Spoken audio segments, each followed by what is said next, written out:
Most crime stories begin with a gunshot, but Lena's began with silence. Not a vow on paper, but the pressing of tongue to teeth and a choice made at 19. Give no one a voice to trace. For 8 years she has moved like breath through the Falcone Palazzo, hands folded, eyes lowered, a shadow in a blue dress and white apron, while men in charcoal suits decide wars by a fire that never goes out. To the soldiers, she was furniture. To the captains, forgettable.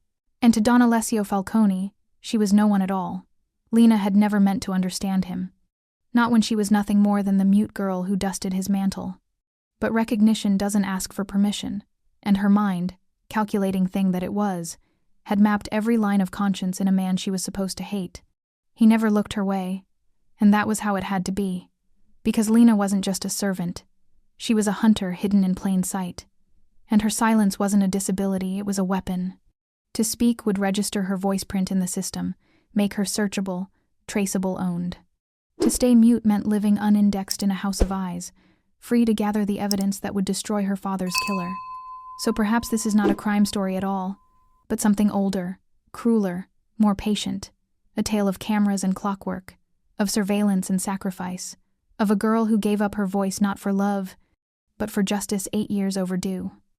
Or perhaps it is simply the story of a daughter who has waited too long with too much rage, building a case one stolen secret at a time. For how could a mafia boss ever suspect a servant who cannot speak, cannot call his name, cannot whisper the truth she has hidden in the hollow of a carved lion for 8 long years?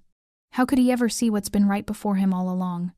Before we dive into this tale of silence and secrets, hit that like button, subscribe for more stories that'll keep you on the edge of your seat, and drop a comment telling me where in the world you're watching from. Now, let's begin. Firelight painted the marble hearth in shades of gold and shadow. Above the flames, the lion-carved clock ticked with mechanical precision, its empty belly hiding secrets that could topple empires. Lena moved silently between the leather armchairs, her cloth making no sound against the polished wood, her footsteps absorbed by Persian rugs that cost more than most people's houses. 8 years of evening cleanings had taught her patience, the distance between each camera's blind spot, the exact angle to hold her head, so the lip-reading software caught nothing. The rhythm of footsteps that marked guard rotations through the corridors above. Distant voices from the dining room floated through the palazzo's marble halls, Don Alessio hosting another of his family dinners, where loyalty was tested and territories divided. Even Luca Rossi, who usually prowled the security room like a shark in an aquarium, had been summoned to the table, which meant the cameras ran on automatic tonight, their red eyes blinking but unattended. Lena's fingers moved with practiced precision as she adjusted the lion clock's minute hand, not to change the time, but to trigger the hidden mechanism her father had taught her to recognize in their old apartment. Back when investigative journalism felt like a game instead of a death sentence, the panel whispered open. "This is for you, Papa," she thought, sliding the microcard into the clock's hollow chest. Another piece of evidence. Another step closer. When the pain of memory threatened to surface, she closed her eyes and conjured his voice. Truth is most dangerous when it's almost believed, Lena. But justice? Justice waits for proof. A door slammed in the distance. Lena froze, heart hammering against her ribs. She melted behind the heavy curtains, breath shallow and controlled. Footsteps approached, not the measured pace of security patrols, but the confident stride of a man who owned every inch of marble he walked on. The footsteps of a king.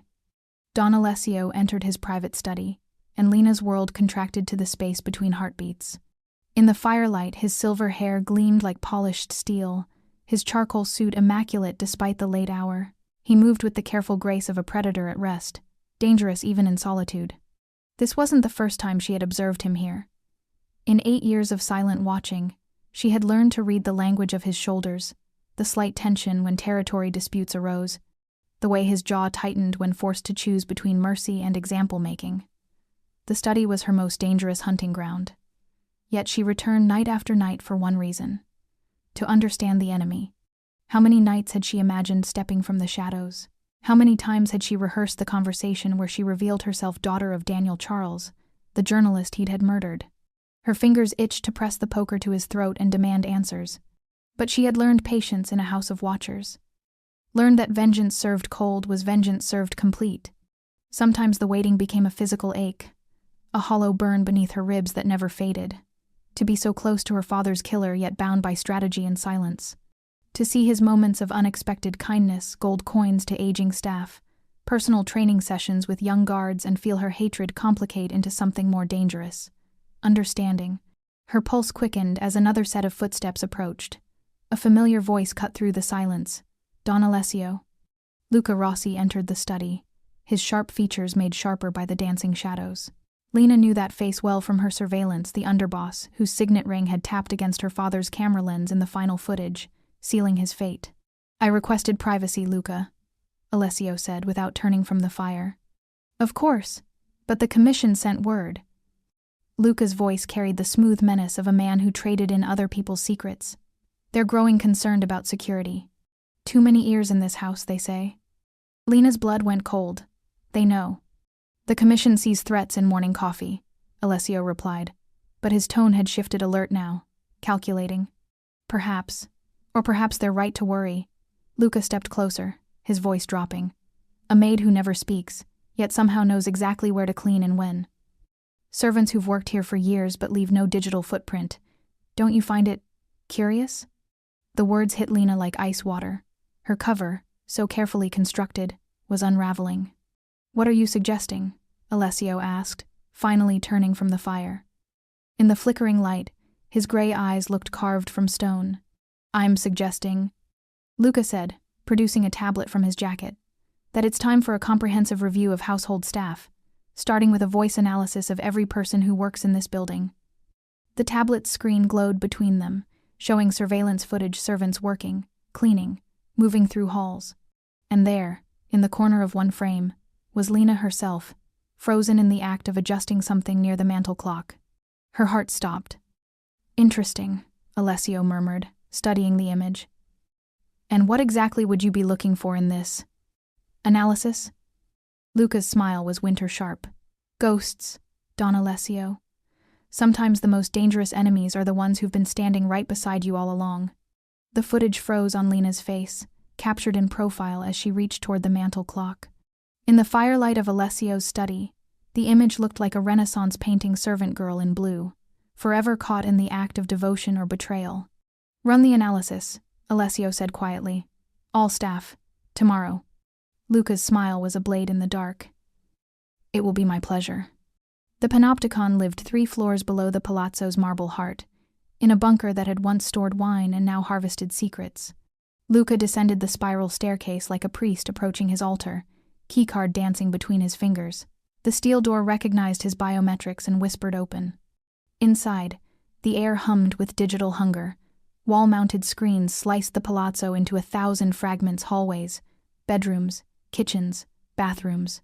The cameras never blinked, never slept, never forgot. "Beautiful, isn't it?" Luca murmured to Marco, the junior technician who monitored the overnight feeds. The young man jumped, spilling coffee across his console. "Sir, I didn't hear you come in." "Of course you didn't." Luca moved between the servers like a conductor reviewing his orchestra. Each machine represented a different capability: facial recognition, voice analysis, behavioral prediction. "Tell me, Marco, what do you see when you look at these screens?" Marco's eyes darted nervously across the monitors. The house, sir? Security feeds?" "No." Luca's finger traced the edge of a display showing the kitchen, where night shift staff prepared tomorrow's meals. "I see truth. Raw, unfiltered truth. Every gesture, every glance, every whispered confession." He leaned closer to the young tech. "What we see, we own."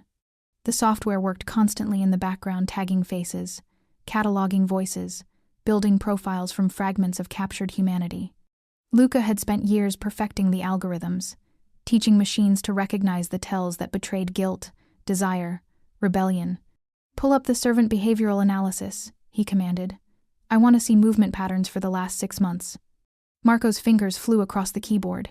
Data cascaded down the screens, heat maps showing foot traffic, temporal analyses of cleaning schedules, anomaly reports flagging unusual behavior. "There." Luca pointed to a cluster of red dots. "These servants, they move differently. Notice how their paths avoid certain camera angles? How they never linger in vocal range of the microphones? Maybe they're just efficient?"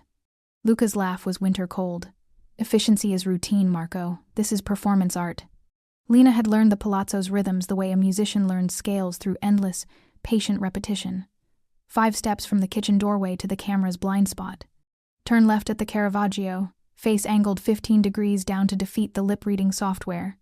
Polish the silver service in positions that created strategic reflections, letting her adjust camera angles without ever touching the lenses directly.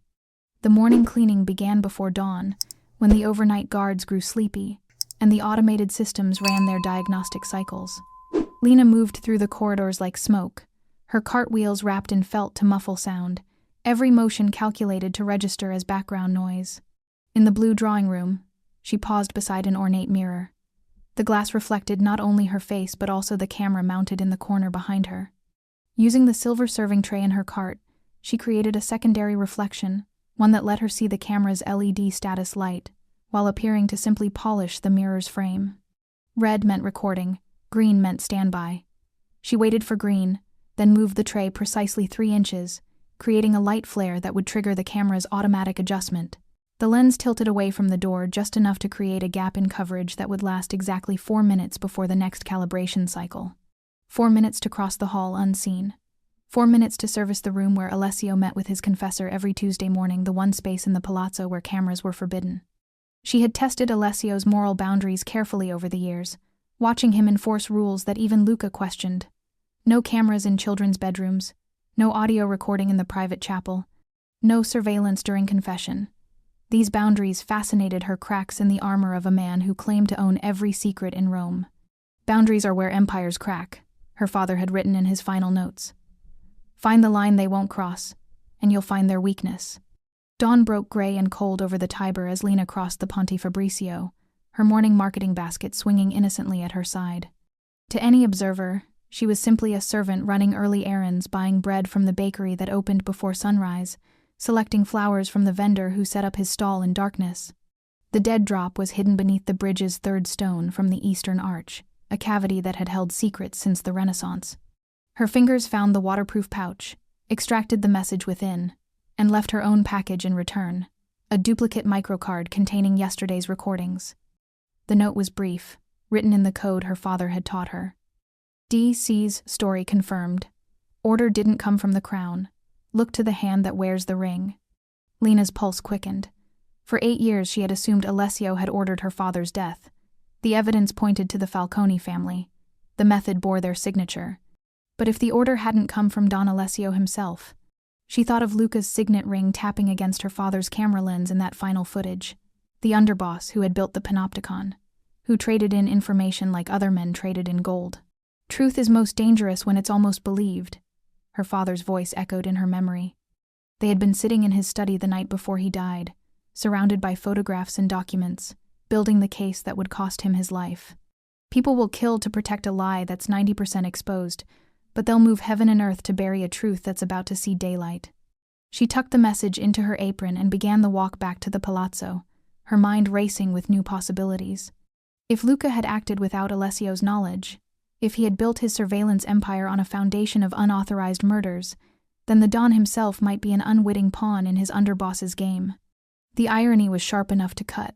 She might have spent 8 years plotting revenge against the wrong man. In the panopticon, Luca stared at the behavioral analysis data with growing fascination.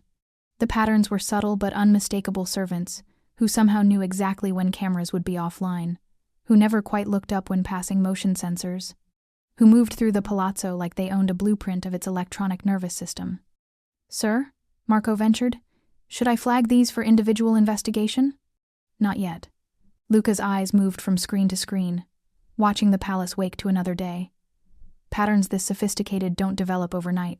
Someone taught them. Someone with intimate knowledge of our systems.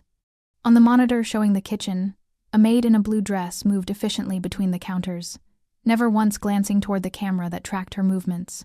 Her face remained carefully angled away from the lens, but something about her posture, the precise, economical way she moved, triggered a memory. Luca pulled up archived footage from the previous week, then the month before, then 6 months back. The same maid, always in the same dress, always performing the same careful dance with the cameras. But in the oldest footage, her movements were different, less assured, more natural. She had learned, adapted, evolved. His finger traced the edge of the monitor as understanding crystallized. Patterns talk, he murmured to himself, and reached for his phone to call the dawn. The hunt had begun. The Falcone Palazzo transformed on summit nights, candlelight multiplying in mirrors until the marble halls blazed like a cathedral built for beautiful sins. Visiting captains arrived in black Maseratis, their cologne mixing with incense and gun oil the perfume of power. Tonight, 5 families would renew old alliances and carve new territories from the bones of their enemies. Lena moved through the preparation like a ghost in blue serge, carrying crystal decanters that caught the light like liquid diamonds. The dining room had been arranged for theater, the mahogany table gleaming under chandeliers, place cards written in gold script, the lion-carved clock presiding over it all with mechanical precision. Tick, tick, tick.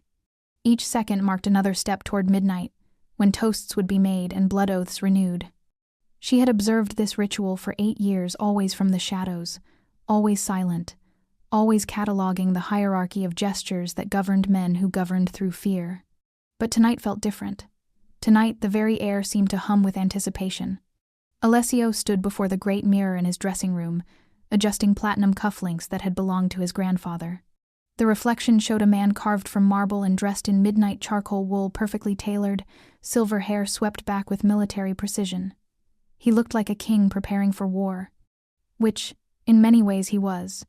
"The captains are growing restless," his aide murmured from the doorway. "Torino especially. He questions the new territory divisions. Torino has always been ambitious." Alessio's voice held no emotion, but his fingers paused on his tie. "What does Luca say about his loyalties?" "The underboss suggests careful observation." Alessio nodded once, filing the information away. In his world, paranoia was not a weakness, it was a survival skill. But lately, even paranoia felt insufficient. Too many whispers in too many corners. Too many eyes that looked away when they should be watching. He descended the grand staircase like Caesar returning to Rome, and the assembled captains rose as one. The ritual demanded it. The tradition commanded it. And tradition, Alessio had learned, was the skeleton on which empires hung their flesh. Lena positioned herself by the serving console, hands folded, eyes lowered in the perfect mimicry of servitude. From here, she could observe the entire room, every gesture, every glance, every tell that revealed the true allegiances beneath the surface courtesies. Luca moved between the guests with predatory grace, playing the perfect host. His charcoal suit was immaculate, his smile warm enough to melt stone, and his signet ring caught the candlelight as he gestured. But Lena's trained eye caught the details others missed, the slight tension in his shoulders, the way his gaze lingered on specific faces, the almost imperceptible hand signals that repositioned staff throughout the room. He was conducting an orchestra, and she was the only one who could hear the music. The minor staff reshuffle began during the antipasti, a server called away to handle a kitchen emergency, another redirected to the wine cellar for a bottle that wasn't there. Tiny disruptions, each creating a gap in the service pattern, each opening a window for what was to come. Lena watched Luca approach the crystal decanters, his movements casual, conversational. But she noticed things others couldn't. The latex gloves beneath his silk pocket square, so thin they were nearly invisible. The way he positioned his body to block the view from most angles. The precise, practiced pour that sent different liquids into different vessels. The decanter meant for Alessio received special attention, a slight matte shine around the rim where something had been applied. The weight distribution was wrong too, just by grams, but enough to signal danger to someone who had spent years cataloging such details. When Luca's signet ring tapped against the crystal 3 quick beats like Morse code, Lena knew the performance had begun. 2 old friendships, Alessio raised his glass to Captain Torino, and new understandings. The room lifted crystal in unison, light fracturing through cut glass and aged whiskey. This was the moment when rituals became binding, when words became law, when men chose between loyalty and ambition. Lena moved. She crossed the room in 3 strides, her cartwheel silent on Persian rugs. One hand steadied the serving tray while the other executed a maneuver she had practiced 1,000 times in her mind, the swap so fluid it looked like choreography. Wrong decanter lifted away, correct one positioned precisely where muscle memory expected it. Alessio raised the glass to his lips, and time crystallized into amber. Dawn. The word tore from Lena's throat like a blade horse from 8 years of disuse, rough with desperation, unmistakably human. One syllable that shattered every assumption in the room. Every face turned toward her. Every conversation died. Even the clock seemed to pause between heartbeats. Alessio's hand froze with the crystal inches from his mouth. His gray eyes found hers across the candlelit space, and in that moment, predator recognized predator. He did not drink. He did not show panic. Instead, he smiled the thin, dangerous smile of a man who had just discovered his enemy had made a mistake. "Gentlemen," his voice carried the velvet authority of absolute power. "I find myself in need of a private moment to digest the evening's revelations." He placed the crystal carefully on the table, still untouched. "Marco will see you to the salon for cigars and brandy." The dismissal was silk wrapped around steel. Within minutes, the dining room emptied, leaving only the scent of expensive cologne and the weight of unfinished business.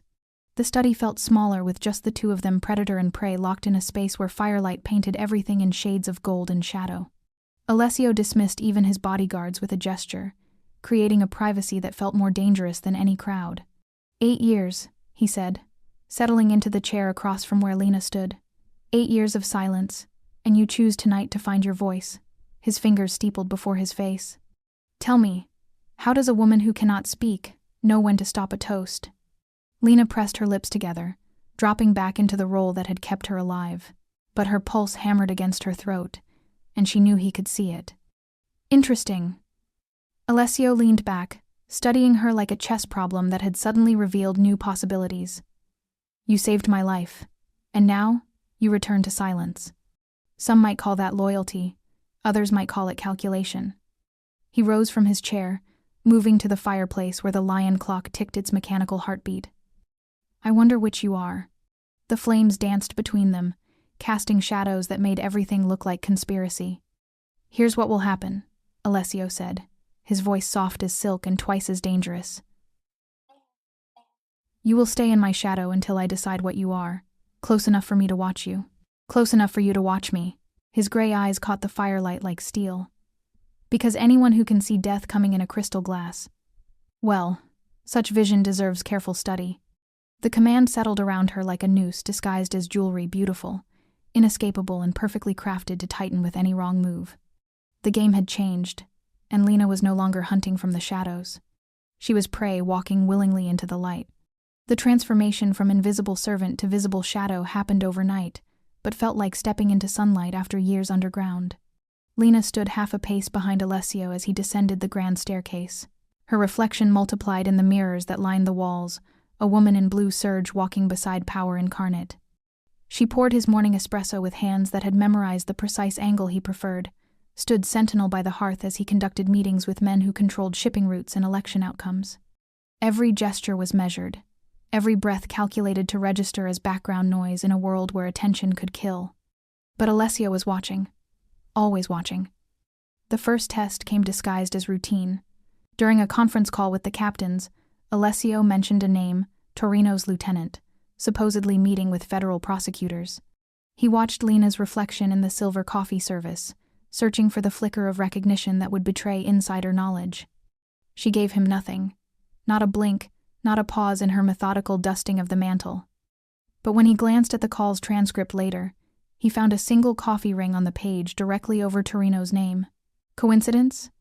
Or the subtlest possible signal that she had heard, understood, and marked the information? The second test involved routes. He altered his usual path through the palazzo, taking corridors he rarely used, testing whether she possessed the architectural knowledge to anticipate his movements. She followed seamlessly, never seeming to hesitate, yet somehow always positioned where she needed to be between him and the cameras, between him and potential threats, between him and the world. The third test was electronic. A listening device, paper-thin and military-grade, slipped beneath her serving tray during his morning briefing with the Treasury Minister. If she was feeding information to enemies, the bug would capture their communications. The device was returned to him 3 hours later, wrapped in a linen napkin and placed precisely beside his lunch plate.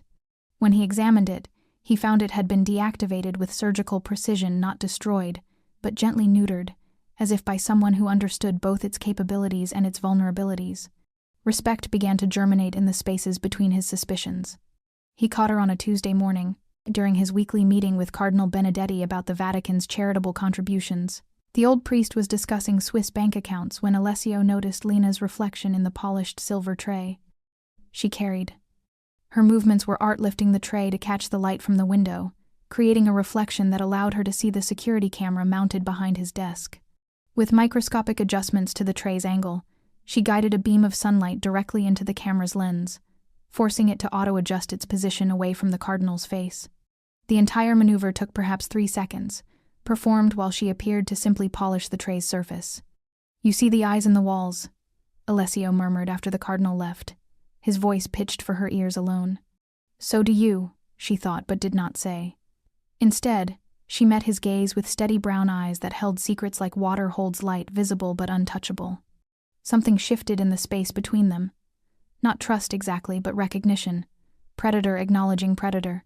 The newsroom had been beautiful that night, all glass and steel and the kind of lighting that made everyone look like they were starring in their own movie. Lena had been 19, fresh from journalism school, trailing her father like an eager shadow as he worked the story that would make his career. The story that would end his life. "Truth is most dangerous when it's almost believed," he had said, rewinding the audio recorder for the 3rd time. The voice on the tape was crystal clear, a man ordering the death of 3 city councilmen who had been asking uncomfortable questions about waste management contracts. But it wasn't Alessio's voice on the recording. It was Luca's. "How do you know?" 19-year-old Lena had asked. Her father had pointed to a detail she had missed, the rhythmic tapping in the background, metal against glass. "That ring. Hear how it hits? 3 short taps, then 2 long ones. It's a signature, sweetheart. Everyone has one." 2 hours later, men with guns had walked through the newsroom like they owned it. Her father's hand had found hers as the lights went out. "Remember the pattern," he had whispered. "Remember the ring." Now, 8 years later, Lena's fingers found the hidden mechanism in the lion clock's jaw and deposited another microcard into its hollow belly. Evidence accumulated like sediment, layer by layer, until eventually it would form the bedrock of justice. The clock ticked on, counting down to a reckoning that felt closer with each passing day. Evening brought firelight and philosophy. Alessio stood before the hearth with a brandy that caught the flames like liquid amber, and for once, dismissed even his closest guards. Privacy had become a luxury he rarely afforded himself, but something about her silence invited confession. "Do you know what I see when I look at this city?" he asked the flames. "Chaos. Pure, beautiful chaos that would devour itself if left unchecked." He turned to face her, firelight carving shadows from his features. "Order is mercy, Lena. Structure is kindness. The rules I enforce, harsh as they may seem, they keep worse monsters from the throne." She remained motionless by the mantel, hands folded, but her eyes never left his face. In their brown depths, he saw something that surprised him. Not judgment, but understanding. Not condemnation, but a moral reckoning that matched his own. "Do you think me a monster?" The question escaped before he could stop it, raw and more vulnerable than any confession he had ever made to a priest. She looked at him for a long moment, really looked, as if seeing past the title and the reputation to the man who had built an empire on the principle that controlled violence was preferable to random brutality. Then, slowly, she shook her head. "Not a monster. Something more complicated than that."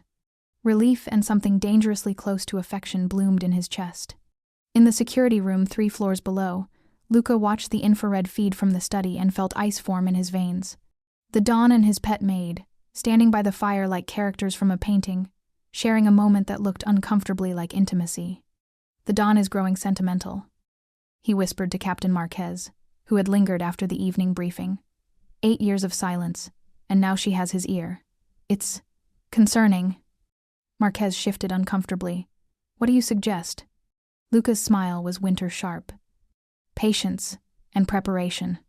He had been preparing for months now, digital breadcrumbs, carefully edited footage, a trail of evidence that would paint the perfect picture when the time came. The Don's new fascination with his mute attendant had simply accelerated the timeline. The courier arrived at dawn, while the palazzo still drowsed in the gray light before sunrise. A thin envelope, unmarked, delivered to Alessio's private study. Inside, 6 photographs, each more damning than the last. Lena Charles in an alley off Via del Corso, apparently speaking with Detective Maria Santos. Lena Charles passing a manila envelope to a man in a federal windbreaker. Lena Charles standing in a phone booth, her lips clearly moving as she spoke into the receiver. The timestamps covered the last 3 weeks, The image quality was perfect. The implications were devastating. In the security room, Luca watched Alessio examine each photograph with the careful attention of a man whose world was reshaping itself around betrayal. On the monitors, the Don's face revealed nothing but his stillness spoke volumes. Luca smiled in the dark and began composing messages to the commission. The hunt was entering its final phase. The security room hummed with digital malice as Luca cued the footage on the main display. Captain Marquez and 2 other lieutenants watched the screens with the focused attention of men examining evidence that could reshape the entire organization. "This was captured 3 nights ago," Luca said, his voice pitched for maximum impact. The image showed a shadowed alley off Via del Corso, the timestamp burning in the corner like a brand. "Our lip-reading software confirms the subject is discussing territorial boundaries and security protocols." The figure on screen moved with familiar precision: blue dress, white apron, the careful posture of 8 years' practice. But something was wrong with the image quality. Too crisp in some places, slightly blurred in others. To untrained eyes, it looked like routine surveillance footage. To someone who understood digital manipulation, it bore the subtle signatures of careful editing. "Are you certain it's her?" Marquez asked, leaning forward to study the screen. "Facial recognition gives us 96% confidence." Luca advanced to the next clip, the same figure passing an envelope to a man in federal windbreaker. This was yesterday morning. The recipient has been identified as Agent Harrison from the Organized Crime Task Force. The lies flowed like water, each one supported by digital evidence that would fool any tribunal. Luca had spent months crafting this moment, borrowing footage from different sources, layering in audio that matched lip movements, creating a story that felt inevitable rather than fabricated. "The commission needs to see this," Marquez muttered. "They already have," Luca replied, and pressed send on a message that would reach 5 powerful men within the hour. The call came at 11:47 a.m., just as Alessio finished reviewing shipping manifests that would never list their most valuable cargo. The commission's voice carried the weight of absolute authority, filtered through scrambled encryption that made it sound like the voice of judgment itself. "We have concerns about your household security." Alessio set down his pen with deliberate care. "I'm listening." "Footage suggests one of your domestic staff has been feeding information to federal agents. This cannot stand." The words landed like stones in still water, sending ripples through everything he thought he understood. "I'll handle it." "You'll purge the informant or we'll purge you. Old rules, Alessio. Clean house or find yourself without one." The line went dead, leaving only the sound of his own breathing and the distant tick of the lion clock. Within an hour, his lieutenants began the familiar dance of self-preservation. Phone calls were made, loyalties were tested. Lines were drawn in invisible ink that would become visible only when the blood started flowing. "The commission has spoken," Captain Torino said during an emergency meeting in the blue drawing room. "We can't afford to look weak." "Agreed," added Marquez. "But we need to be certain. Evidence can be manipulated." The fractures were already showing fear pulling against faith, pragmatism wrestling with loyalty. Alessio watched his empire's foundation shift, and realized he was standing on increasingly unstable ground. The confrontation came at sunset, when firelight painted the study in shades of amber and shadow. Alessio spread the photographs across his desk like tarot cards promising disaster, each image a nail in a coffin he hoped he wouldn't have to build. 8 years, he said without looking up. 8 years of silence, and now I discover you've been the most talkative person in my house. Lena stood by the hearth, hands folded, eyes fixed on the lion clock's carved face. The mechanism ticked with mechanical precision, each second marking another step toward a moment she had been preparing for since the night her father died. "The evidence is compelling," Alessio continued, lifting one photograph, her apparent meeting with Detective Santos. "Digital forensics confirm authenticity. Lip readers confirm content. The commission is demanding your execution." She turned to face him then, brown eyes catching the firelight like polished wood. For a moment, they simply looked at each other across the space that separated predator from prey, hunter from hunted, truth from fabrication. Then her hands moved 3 quick gestures in a sign language he didn't recognize. The message was clear in its intent, if not its meaning. Defiance, denial, and something that looked uncomfortably like pity. He hated not knowing, hated being the only person in the room who couldn't understand the conversation. "Tomorrow night," he said, the words emerging from some ancient part of his brain, where tradition lived like sleeping dragons. Judgment by the hearth. Old justice for old crimes. It was theater and practicality combined, a public ceremony that would satisfy the commission while buying him time to think. And giving her, he realized with uncomfortable clarity, exactly the stage she would need to make whatever play she had been planning. Lena worked through the night like a surgeon preparing for the operation that would save or kill her patient. In the palazzo's forgotten corners, she crafted a sleeve from heat-resistant ceramic fiber thin enough to be invisible, durable enough to protect what mattered most. The microcards had been designed to survive house fires, but direct flame exposure was another matter entirely. She checked the lion clock's hidden mechanism for the 100th time, memorizing the precise pressure needed to trigger the release. Her fingers traced the poker's iron shaft as she installed a transmission relay, the size of a grain of rice, invisible unless you knew exactly where to look. Every detail had to be perfect. There would be no second chances, no opportunity for revision. Tomorrow night, 8 years of careful planning would either culminate in justice or collapse into execution. The clock ticked toward dawn, and with it, toward a reckoning that would reshape everything. 3 floors below, Luca orchestrated his own preparations. The security room became a command center, every screen calibrated for the performance to come. He positioned cameras for optimal angles, set recording parameters to capture every nuance, every word, every tremor of fear or confession. Wide shots on all angles. He instructed the night technicians. I want to capture her breakdown from every possible perspective. When she confesses, and she will confess, I want it documented with surgical precision. The feeds would go out live to the commission, to key captains, to anyone whose loyalty needed reinforcement. By midnight tomorrow, the myth of the mute maid would be replaced by the reality of a traitor's justice. He smiled as he tested the audio pickups, imagining the moment when 8 years of silence would finally break into screams. The palazzo transformed as evening approached, sconces burning brighter than usual, casting everything in theatrical light and shadow. The grand staircase curved like a serpent preparing to strike, its marble steps leading down to an arena where truth and lies would battle for supremacy. The lion clock presided over it all, counting down the final hours with mechanical indifference. Soon, its hollow belly would either birth justice or witness its burial. In the study, the fire roared higher than usual, as if feeding on the tension that permeated every stone of the ancient building. The hearth had become an altar, and the palazzo itself a coliseum. The house held its breath, waiting for the gladiators to enter the arena. The clock began its longest hour. The gallery filled like a theater preparing for execution. Men in black coats lined the marble balustrade, their faces carved from shadow and candlelight. Captains whispered among themselves, old wolves scenting blood, calculating which way to lean when the power shifted.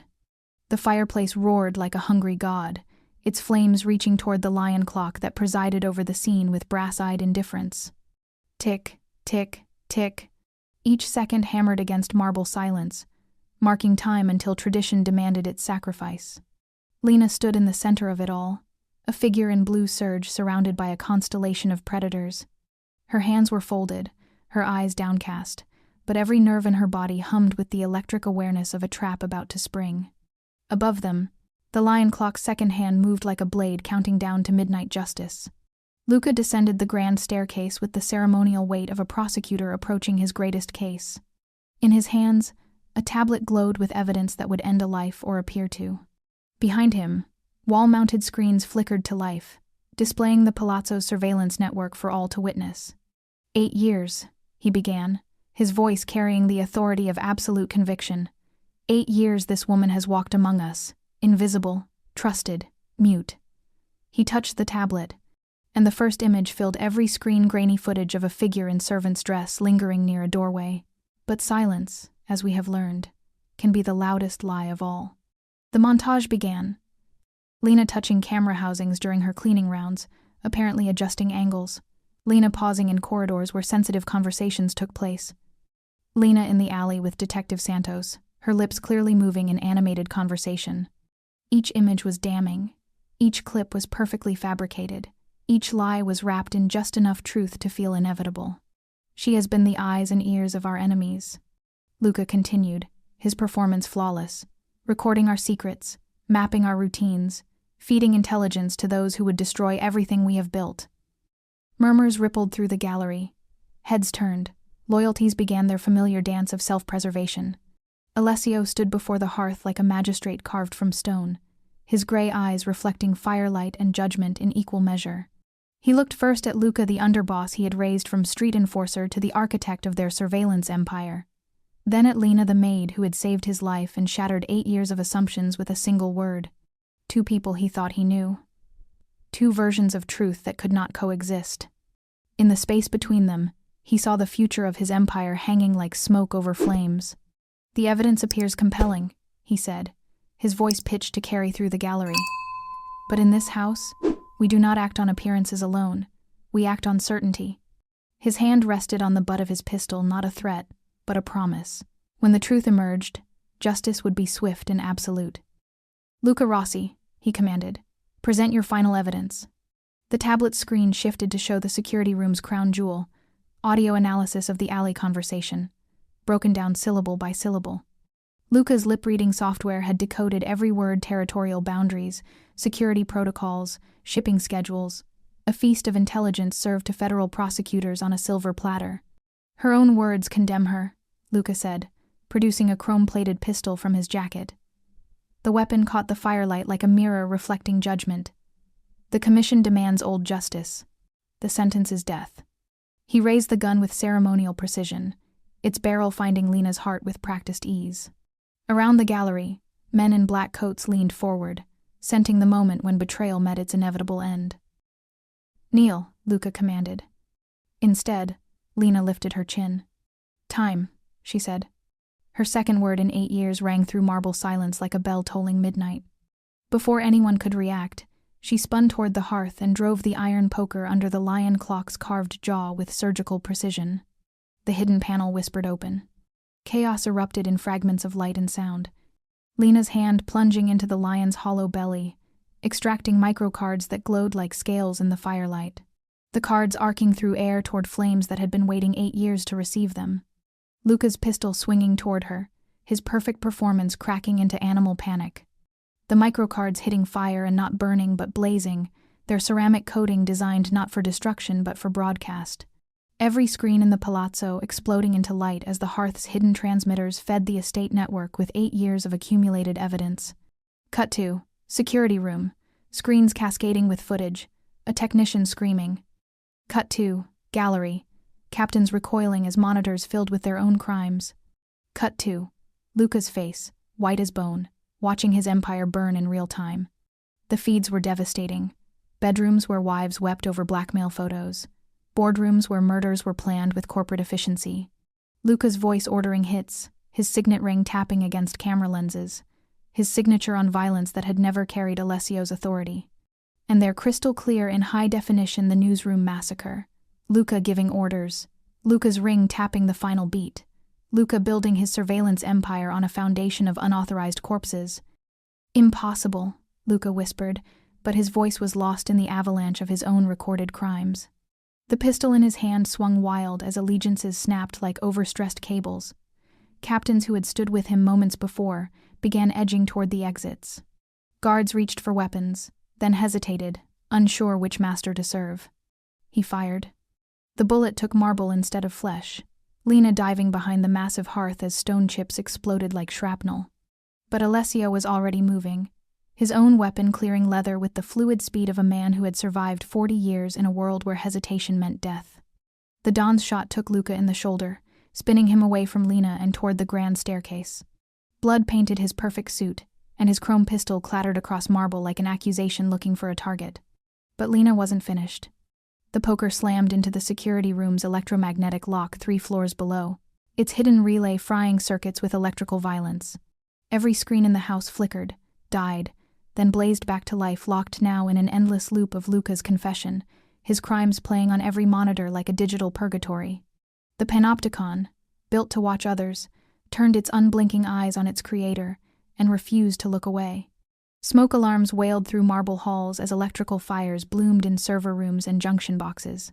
The house that had watched everything suddenly couldn't stop watching the one thing its architect had never meant to record: his own guilt, playing in infinite, damning repetition. Luca staggered toward the staircase, his shoulder painting abstract art on pristine marble. Behind him, the gallery had emptied except for Alessio's most loyal guards, men who knew which way the wind was blowing and adjusted their loyalties accordingly. 8 years, Luca gasped, his voice hollow with defeat and revelation. 8 years of silence, and she was recording everything. Alessio holstered his weapon but kept his hand near the grip. Around them, the palazzo burned with digital fire, not destroying evidence but broadcasting it, turning every screen into a window that showed the world exactly who had built an empire of watchers and why. Through the smoke and chaos, Dawn and Maid locked eyes across the ruins of assumptions. The firelight painted them both in shades of judgment and absolution. Predator and prey transformed into something more complicated than either had imagined. The House of Eyes had finally seen the truth. Now they had to decide what to do with it. Smoke drifted through the gallery like incense from a digital funeral, carrying the scent of burned circuits and shattered assumptions.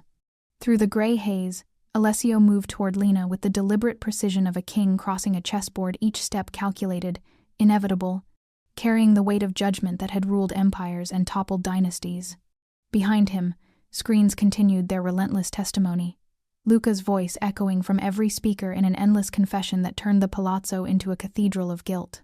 But Alessio's focus had narrowed to the space between predator and prey, hunter and hunted, truth and the terrible mathematics of survival. Who coached you? The question cut through smoke and chaos like a blade seeking bone. This wasn't about evidence anymore, or territories, or the Commission's demands. This was personal, the need of a man who had built his empire on controlling information to understand how someone had outmaneuvered him for 8 years. He needed a name, someone to kill, someone to blame for the earthquake that had just reshaped his world. Lena stood by the ruined hearth, her blue dress torn, her white apron stained with ash and the detritus of revolution. For 8 years she had worn silence like armor, had made muteness her shield and sanctuary. But now, with the lion clock's mechanical heartbeat counting down the seconds between truth and lies, she finally opened her mouth and let her father's daughter speak. My father. 2 words, hoarse from disuse, rough with smoke and emotion, but clear, unmistakably clear. Alessio stopped moving. In the space between them, 8 years of assumptions crumbled like castles made of sand. Daniel Charles. Her voice gained strength with each syllable, muscle memory returning like a skill never truly forgotten. Investigative journalist. He was building a case. Corruption, blackmail, murder. She looked directly at him, brown eyes steady in the firelight. The newsroom massacre. Your organization was blamed. But it wasn't your order. The words came in short, flensed sentences, surgeon precise, wasting nothing on emotion or embellishment. 8 years of silence had taught her the value of brevity, the power of truth distilled to its essential elements. I was 19. I watched them die. Watched him die. Her hand moved toward the hearth, where flames still licked at ceramic fragments that had held a decade of secrets. I cut my hair, changed my name, answered your ad for a discreet maid, spent 8 years collecting evidence of who really gave the order. Alessio's gray eyes moved from her face to the screen still broadcasting Luca's crimes, then back to the woman who had lived in his shadow long enough to map every corner of his conscience. You saved me, he said slowly, working through the implications. Not from loyalty, from strategy. I saved you to keep him from owning the city. Her voice carried no apology, no request for forgiveness. Luca, with your territory, your connections, your reputation, he would have been unstoppable. Something shifted in Alessio's posture, a subtle realignment that spoke of moral mathematics being recalculated. His code had been built on principles that seemed simple from the outside. Loyalty rewarded, betrayal punished, order maintained through strength. But this woman had shown him something more complex, that justice and vengeance could wear the same face, that sometimes the greatest loyalty was born from the deepest wounds. He could not resurrect the dead, could not undo the massacre that had taken her father and shaped her into the weapon she had become. But he could choose who remembered them, and how, and what their sacrifice would ultimately mean. The gun in his hand lowered, not in surrender but in recognition. The tension in his jaw unclenched. 8 years of serving coffee and dusting mantles, and she had been the most dangerous person in his house. The most honest, too. Your father, he said. He would be proud. Behind them, movement. Luca, forgotten in the moment of revelation, gathered himself from his spreading pool of blood and raised his chrome pistol with shaking hands. The weapon wavered between Alessio and Lena, its barrel catching firelight like a mirror reflecting final desperation. Proud? Luca's voice was liquid with pain and rage. She destroyed everything. 8 years of work. The perfect system. Blood frothed at the corner of his mouth. If I can't have it, neither can. 2 shots rang out simultaneously. Alessio's bullet took Luca center mass, punching through expensive silk and stopping his heart mid-beat. Captain Torino's shot, fired from the gallery stairs, shattered the underboss's gun hand, sending the chrome pistol spinning across marble in a spray of blood and broken fingers. Luca folded into himself like origami made from flesh and bone, collapsing beside the hearth where his surveillance empire had been born and died in the same digital flames. His signet ring, the same ring that had tapped against her father's camera lens 8 years ago, skittered across polished stone toward the staircase like a fleeing rodent. Quiet descended on the ruins of assumptions, uncanny after the roar of revelation and gunfire. Smoke alarms continued their mechanical wailing, but the human voices had stopped. Even the screens seemed to dim, their endless loop of evidence finally running out of witnesses to convince. Alessio holstered his weapon and looked around the study that had been transformed into a courtroom, an execution chamber, a confessional booth. The cameras mounted in every corner stared down like the eyes of silent gods, no longer recording but somehow still watching. "What coin buys your silence now?" he asked, and his voice was almost gentle, the tone of a man offering benediction, rather than demanding tribute. Lena wiped ash from her hands on her torn apron, the gesture somehow restoring dignity to the wreckage of her carefully constructed life. When she looked at him, it was not as servant to master, or hunter to prey, but as one survivor recognizing another, across the mathematics of loss and survival. "Not silence," she said. "Terms." The word hung between them like a bridge waiting to be crossed. Around them, the palazzo held its breath, marble walls and watching cameras, lion clocks and hidden mechanisms, all waiting to learn what shape justice would take when filtered through conscience instead of code. Alessio nodded once, a small movement that carried the weight of empires shifting on their foundations. "Name them." The house listened. Term 1. Kill the panopticon. The orders cracked through the palazzo like gunshots at dawn, each command another nail in the coffin of Luca's digital empire. Alessio stood in the security room's doorway, watching his soldiers dismantle 8 years of surveillance architecture with the methodical efficiency of undertakers preparing a funeral. "Tape the lenses," he commanded Captain Torino, who had proven his loyalty with well-placed bullets. "All of them. I want this house to forget how to watch." The work proceeded in stages, like a careful autopsy. Camera housings were sealed with black electrical tape, transforming the palazzo's electronic eyes into blind spots. Server racks were wheeled out on dollies, their humming processors finally silenced, carried through marble halls like coffins bearing the corpse of omniscience. In the heart of the panopticon, technicians ripped drives from their housings with surgical violence. Petabytes of accumulated secrets, bedrooms and boardrooms, confessions and conspiracies reduced to fragments of metal and silicon that would never again sing with the electric voices of recorded guilt. Alessio moved through the destruction like a priest blessing a purification ritual. At the central console where Luca had orchestrated his voyeuristic symphony, he found a ledger, handwritten records of blackmail targets, payment schedules, the human mathematics of leverage and control. He lit his cigar with the first page. The paper caught flame beautifully, curling into ash that carried 8 years of accumulated sins toward the ventilation system. Page by page, he fed the ledger to the flame, smoke becoming a benediction for the past, a burial shroud for the empire of watchers. "Sir," a technician called from across the room, "we found encrypted backup drives, heavily protected." "Burn them," Alessio said without looking up from his improvised cremation. "All of them. I want nothing left that can see, hear, or remember." Term 2. Erase Lena. The administrative violence was quieter but no less thorough. In his private study, while the palazzo's death throes echoed through marble halls, Alessio opened digital files that had never officially existed and began the careful work of making a ghost disappear. Payroll records, deleted. Security clearances, revoked. Personnel photographs, corrupted beyond recovery. 8 years of employment reduced to gaps in spreadsheets, holes in databases where a woman named Lena Charles had once cleaned and served and plotted revenge with the patience of a chess master planning checkmate. His fountain pen gold-nibbed, inherited from his grandfather, signed documents that carried more weight than law.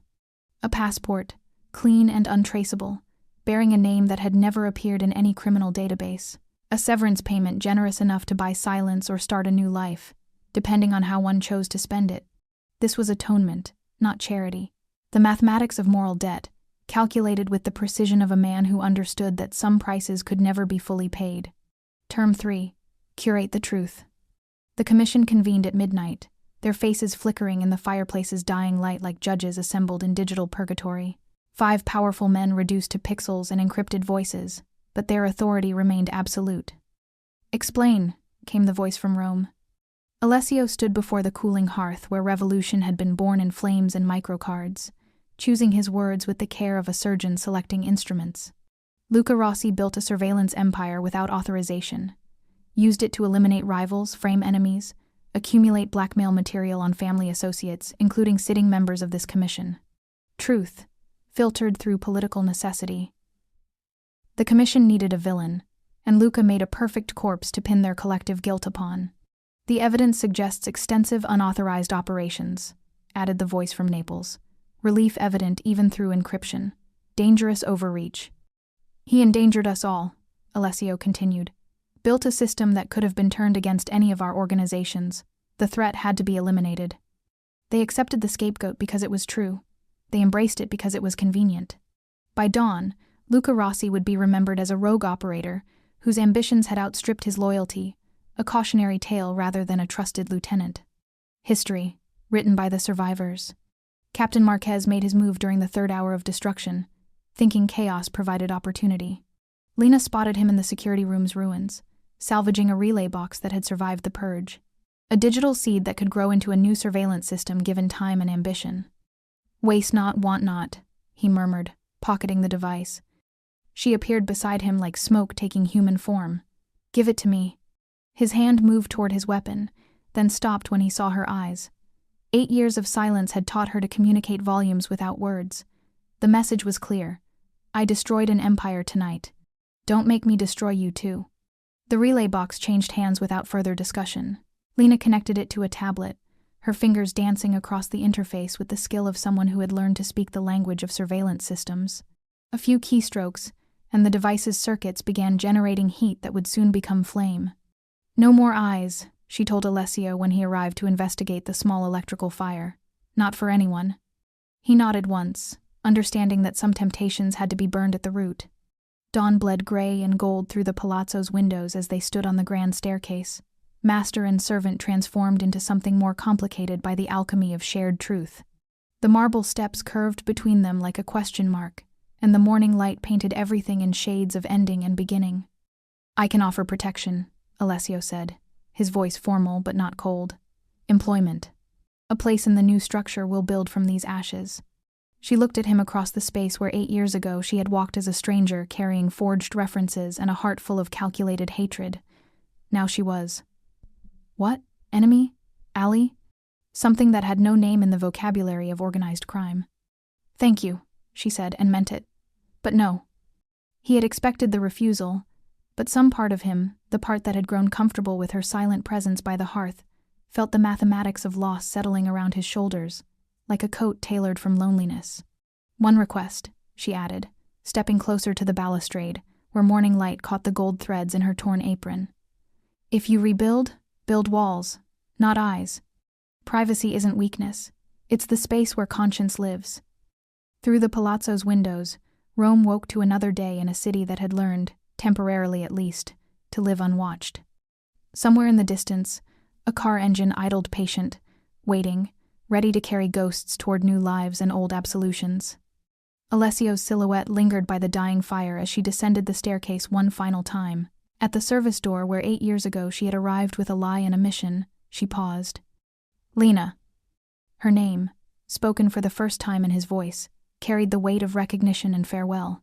Not the mute maid, not the servant, not the weapon or the ghost or the girl who had worn silence like armor. Just Lena. She turned once, met his eyes across the marble distance, and nodded acknowledgement, gratitude, and goodbye compressed into a single gesture. Then she was gone, stepping through the door into morning light, and the promise of a life lived beyond the reach of watching eyes. Behind her, the lion clock ticked on with an empty belly, counting down to whatever came next.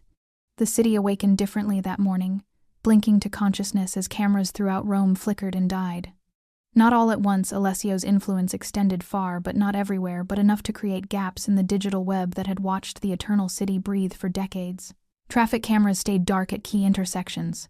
Security feeds from government buildings showed nothing but static. Bank surveillance systems experienced mysterious technical difficulties that would take days to resolve. Lena walked through these growing blind spots like a pilgrim following a path toward absolution, her footsteps echoing off cobblestones that had witnessed Caesar's conspiracies and papal intrigues, revolutions and resurrections. The morning air carried the scent of espresso and exhaust, the eternal perfume of a city that had learned to survive everything history could throw at it. Including, she thought with something approaching a smile, one more small revolution. The walk-up above Rossetti's bakery had been her sanctuary for 8 years, 2 rooms and a bathroom, furnished with salvaged furniture and the kind of anonymity that money couldn't buy but careful living could earn. She climbed the narrow stairs past the scent of rising dough and morning bread, past Mrs. Rossetti calling buongiorno to a mute tenant who had never answered but always nodded politely. The key turned in a lock that had kept her secrets safe since the night she first learned that survival sometimes required becoming someone else entirely. Inside, dust motes danced in sunlight that streamed through windows she had never dared to open wide, afraid that too much light might reveal too much truth. But this morning, she threw the casements open and let Rome flood in the sound of vendors setting up in the piazza below, the distant hum of traffic, the voices of people living lives unwatched by digital gods. The small wooden box sat exactly where she had left it 8 years ago, hidden beneath floorboards that creaked with the weight of accumulated secrets. Inside, wrapped in silk that had been her grandmother's, lay the final microcard, the one she had never been able to bring herself to review, to face, to use. Her father's voice filled the tiny apartment, warm and alive and impossibly young. "This is Daniel Charles, reporting for Channel 7 News.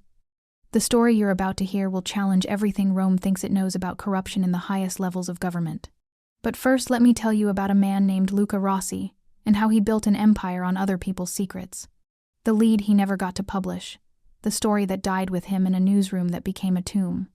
She had listened to it once, that terrible night 8 years ago, then sealed it away because some truths were too large to carry while learning how to become invisible. Now, bathed in morning light and the freedom that came from finally speaking her own name aloud, she listened to her father's voice paint the picture she had spent 8 years completing. Every detail he had uncovered, every connection he had traced, every piece of evidence he had gathered before Luca Rossi silenced him forever. When the recording ended, she held the microcard up to the sunlight streaming through her window. The heat warped the ceramic coating, curled the edges like a flower closing its petals. She watched it dissolve into fragments that caught the light like tears, then scattered the pieces into the morning breeze. She cried then, not from fear or grief, but from relief so profound it felt like resurrection. The story spread through Rome's underbelly the way all the best stories do, whispered in cafes, shared between trusted friends, embellished with each telling until truth became legend and legend became protection. The details varied depending on who told it and who listened, but the core remained constant. A maid who had served in the Falcone Palazzo for 8 years without speaking a word. A woman who had warned Don Alessio of danger with a single perfectly timed syllable. A ghost who had walked away from power and disappeared back into the city's anonymous crowds. Some versions claimed she had been an undercover federal agent. Others insisted she was the Don's secret daughter, hidden in plain sight. The most romantic tellings spoke of forbidden love and sacrifice, while the most cynical suggested she had been playing all sides in a game whose rules only she understood. The truth, as always, was more complicated and more human than any of the myths.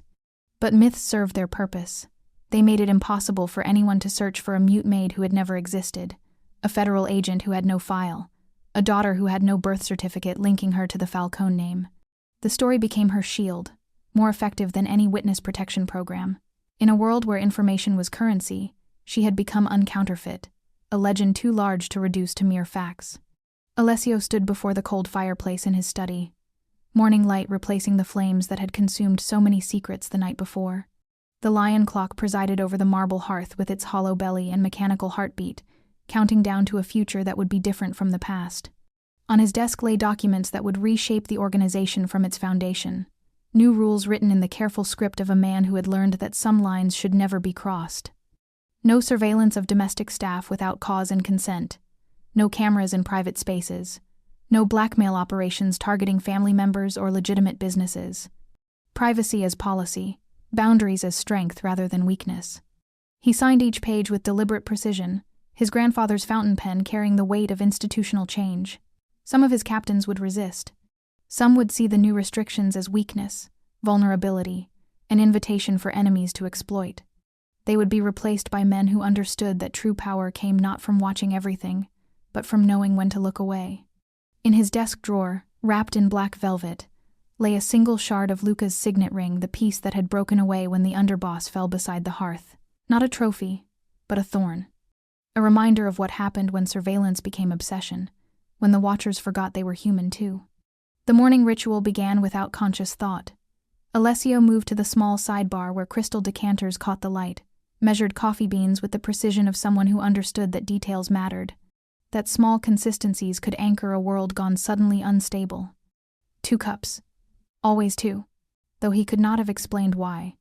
He carried the first to his usual chair by the window, where morning light turned the bitter espresso into liquid shadow. The second he left cooling on the small table beside the hearth, an offering to silence perhaps, or an acknowledgement that some presences were felt more strongly in their absence. The palazzo felt different without its electronic eyes, larger somehow, as if rooms could breathe more deeply when they weren't being constantly observed. The marble halls carried sound differently, footsteps echoed rather than being absorbed by the hum of surveillance equipment.